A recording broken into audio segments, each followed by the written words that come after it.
Assalamualaikum warahmatullahi wabarakatuh. Selamat pagi dan salam sejahtera buat kalian semuanya. Saya ucapkan selamat bergabung di channel PPKN, channel saya Pak Majid, untuk kelas 12 SMK Negeri 1 Surabaya. Baik, pada pertemuan yang pertama kali ini saya akan membahas KD yang pertama, yakni menganalisis kasus-kasus ancaman terhadap ideologi, politik, ekonomi, sosial, budaya, pertahanan dan keamanan, dan strategi mengatasinya dalam bingkai Bhinneka Tunggal Ika. Anak-anak, ancaman, kita nanti membahas tentang jenis-jenis ancaman, kemudian contoh-contoh kasus ancaman, kemudian kalau nanti cukup bagaimana cara kita untuk mengatasi ancaman tersebut. Apakah ancaman itu? Setiap usaha dan kegiatan baik dari dalam negeri maupun luar negeri yang dinilai dapat membahayakan kedaulatan, yang dapat membahayakan keutuhan dan dapat membahayakan keselamatan sebuah negara.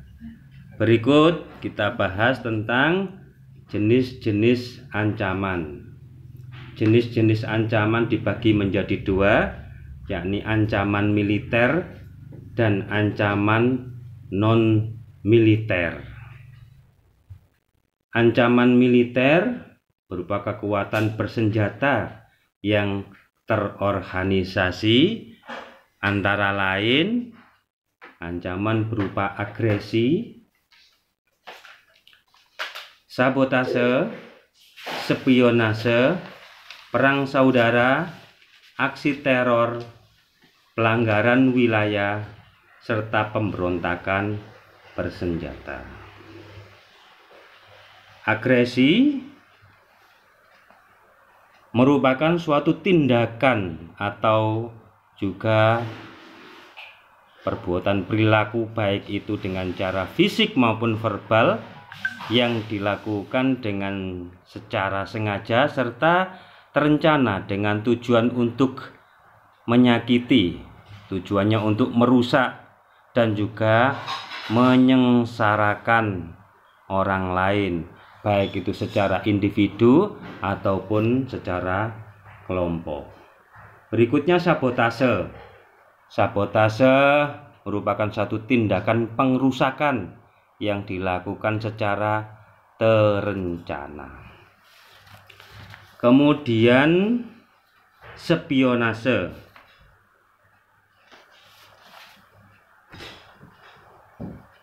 Perang saudara, aksi teror bersenjata, pelanggaran wilayah, pemberontakan bersenjata. Berikutnya jenis-jenis ancaman.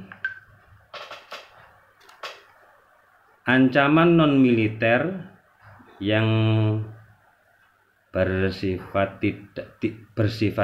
fisik, tidak bersifat fisik,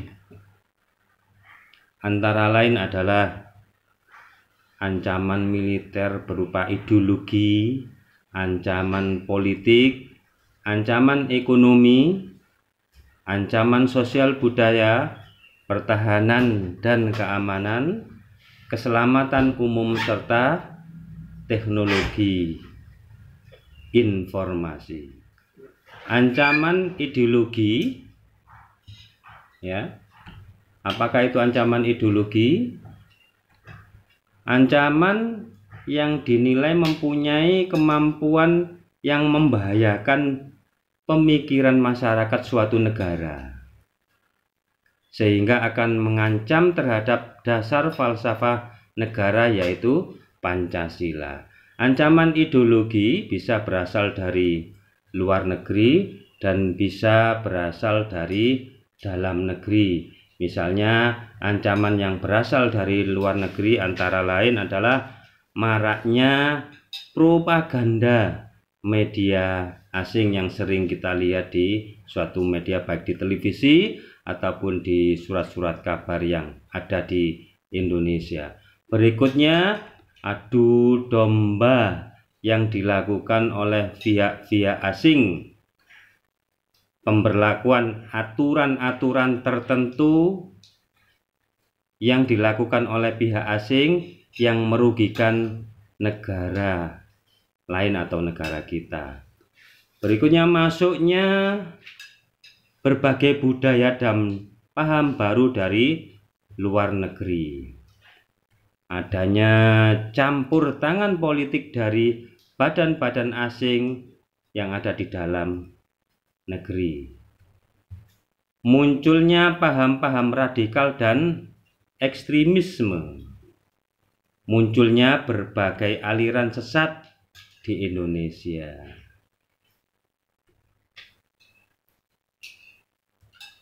Berikutnya, sikap apatis terhadap pemerintah. Sikap mau menangnya sendiri. Kemudian adanya stereotip tertentu yang terbentuk di suatu masyarakat dalam menilai masyarakat yang lainnya. Berikut kurangnya kecintaan terhadap produk-produk yang ada di dalam negeri. Ancaman ideologi yang berasal dari dalam negeri antara lain adalah pemberontakan PKI, Partai Komunis Indonesia, gerakan-gerakan separatis, baik itu gerakan Aceh Merdeka, kemudian RMS, ya, dan yang terakhir adalah UPM, Organisasi Papua Merdeka. Ancaman ideologi dari dalam negeri antara lain juga provokasi dari kelompok masyarakat tertentu terhadap kelompok lainnya yang mengandung SARA, yaitu suku, agama, ras, dan sebagainya. Berikutnya, contoh kasus ancaman ideologi. Yang pertama adalah peristiwa Gerakan 30 September Partai Komunis Indonesia, gerakan separatisme, gerakan radikalisme.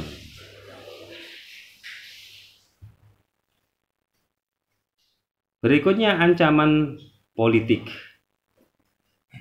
Ancaman politik adalah merupakan suatu usaha dan kegiatan baik dalam negeri maupun luar negeri yang dikategorikan sebagai hal yang membahayakan dan memecah belah persatuan dengan mengatasnamakan politik.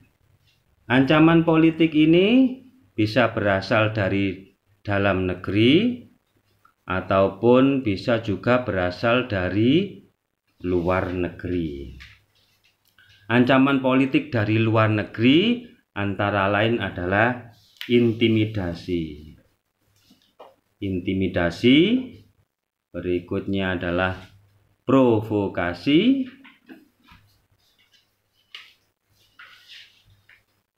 berikutnya adalah blokade politik,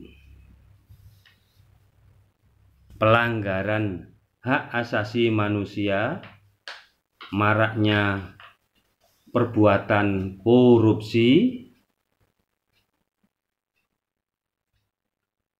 adanya money politics atau politik uang, politik SARA, politik oligarki,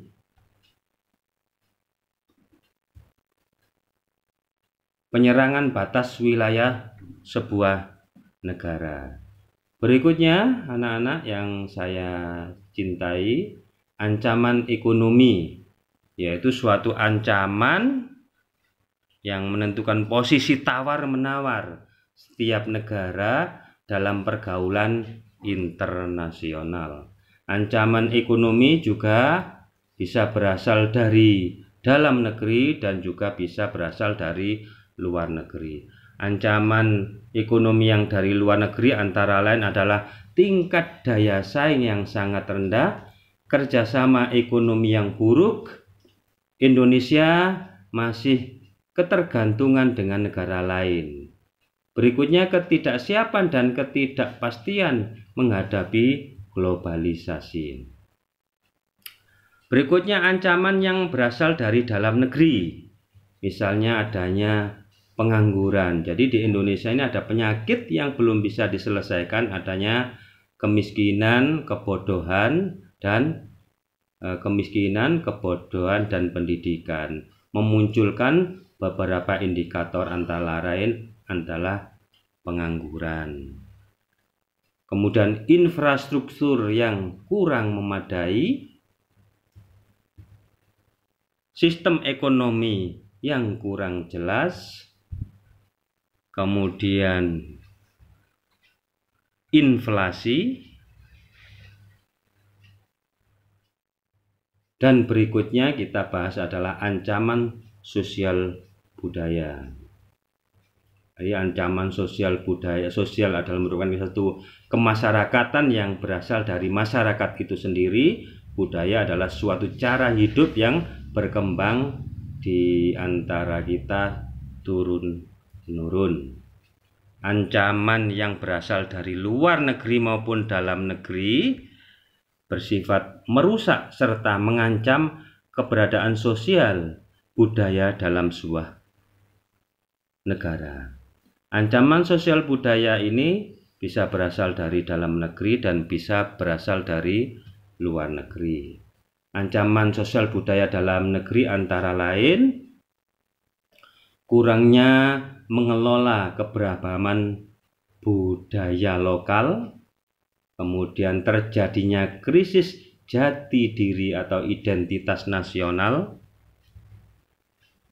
isu kemiskinan, sebagaimana yang tadi saya sampaikan, ada kemiskinan, ada kebodohan, ya, keterbelakangan, kemudian isu-isu ketidakadilan dan sebagainya. Berikut ancaman sosial yang berasal masih dari luar negeri, yaitu munculnya gaya hidup konsumtif dan selalu mengonsumsi barang-barang dari luar negeri. Munculnya sifat hedonisme, adanya sikap individualisme, munculnya gaya westernisasi, lunturnya keberagaman dalam kehidupan bermasyarakat, berbangsa, dan bernegara. Berikut anak-anak, kita lanjut dengan contoh kasus ancaman sosial. Yang pertama adalah perang. Nah, ini bisa membahayakan sebuah negara. Terorisme, sering kita dengar akhir-akhir ini. Kemudian ada kemiskinan, LGBT, nah yang sangat marak saat ini. Berikutnya adalah contoh kasus ancaman budaya. Contoh kasus ancaman budaya, negeri jiran Malaysia selalu sekali lagi mengklaim kebudayaan yang kita miliki. Nah, untuk itu kita harus mencintai segala sesuatu yang kita miliki, termasuk budaya-budaya yang ada. Jangan sampai kita tidak mengetahui, kemudian orang lain mengetahuinya dan menganggap itu adalah kebudayaannya. Berikutnya kita lanjutkan dengan ancaman teknologi dan informasi. Nah, untuk ancaman teknologi dan informasi ini, di situ ada komputer crime, misalnya dalam hal yang internal, manipulasi transaksi, input dan output, modifikasi hardware dan software. Berikutnya ada hacker, breaker, dan snacker. Nah, lanjut. Pencurian dan penggunaan akun-akun internet milik orang lain, membajak situs web, ya, penipuan lelang online, kejahatan yang berhubungan dengan domain-domain orang lain, penipuan saham online, penipuan kartu kredit, penipuan pemasaran berjenjang online. Nah, ini sekali lagi kita harus waspada sehingga secara personal dan secara keseluruhan bisa selamat dari penipuan-penipuan yang akhir-akhir ini sangat marak. Berikutnya kita lanjut dengan keselamatan umum atau ancaman keselamatan umum. Yang pertama adalah adanya bencana alam. Nah, ini mudah-mudahan kita bisa selamat dari bencana musibah yang ada di negara kita. Misalnya adanya gempa bumi, adanya tsunami, dan sebagainya. Adanya kebakaran hutan yang disebabkan oleh ulah manusia, pembuangan limbah-limbah yang sangat berbahaya dari pabrik ataupun dari limbah masyarakat secara umum, dan seterusnya. Berikutnya anak-anak kita lanjutkan dengan ancaman pertahanan dan keamanan, yaitu segala usaha untuk mempertahankan kedaulatan negara, keutuhan wilayah sebuah negara, dan keselamatan segenap bangsa dari ancaman dan gangguan terhadap keutuhan bangsa dan negara kita. Berikut contoh kasus ancaman pertahanan dan keamanan negara. Yang pertama adalah persengketaan antara Indonesia dan Malaysia. Kalau kita melihat gambar betapa indahnya sebuah wilayah dan betapa luasnya wilayah bangsa Indonesia, jangan sampai ya kita diambil oleh bangsa lain. Berikutnya contoh kasus ancaman pertahanan keamanan adalah UPM, yaitu Organisasi Papua Merdeka. Berikutnya anak-anak yang perlu kalian ketahui, sekilas yang bisa saya sampaikan pada pertemuan pertama ini, saya minta untuk melakukan satu observasi yang lebih mendalam lagi berkaitan dengan materi yang saya sajikan, sehingga kalian bisa membaca atau melihat materi kembali, sehingga dengan adanya observasi yang kamu lakukan, saya yakin kalian bisa menyelesaikan questioning yang saya berikan. Yang pertama adalah kalian bisa menuliskan beberapa contoh kasus ancaman dalam bidang IPO Lexos Hut Hankam. Berikutnya, mengapa bisa terjadi kasus-kasus ancaman tersebut? Dan yang terakhir adalah bagaimana cara agar tidak terjadi kasus-kasus ancaman tersebut. Saya pikir untuk pendalaman materi yang saya berikan questioning ini perlu untuk kalian kaji sekali lagi lebih mendalam di rumah masing-masing. Demikian anak-anak yang bisa saya sampaikan. Semoga kalian lebih giat lagi dalam pembelajaran di rumah. Terima kasih. Assalamualaikum warahmatullahi wabarakatuh.